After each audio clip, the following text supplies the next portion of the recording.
Assalomu alaykum bo'lajak kelinlar, shodmisizlar? Hozirlik 300 ml kelin sarposetini obzor qilib beraman. Bularni olib kiyimlarga moslab xo'jayinlarning ko'zini yondirib berasizlar. Birinchisi mana shunaqa shokildog'li qizil diademamiz ziriklari bilan. Ikkinchisi shunaqa bug'doyli nejniygina yashil diademamiz kundalik kiyimlarga rosa mos tushadi, bu ham ziriklari bilan. Uchinchisi shunaqa oq qora lotka bilan ishlangan neobычный diademamiz ziriklari bilan. To'rtinchisi o'zim juda ham sevadigan malina kapaleli diadema ziriklari bilan. Kundalik kiyimlarga rosa ham mos tushadi. Aytib qo'ying, 100% to'la oldindan.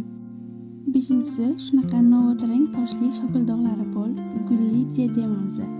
Hijoblarga ham shunaqa asal turadi, ro'mollar bilan taqqaninglarda hamma kiyimlarga mos. Oltinchisi shunaqa trenddan tushmaydigan moviy bug'doyli abadogimiz bejirim ziriklari bilan. Va eng oxirgisi 7-si novinkamizdan biri bakat titradigan ranglarini tanlasanglar bo'ladi, hijoblarga rosa ham mos.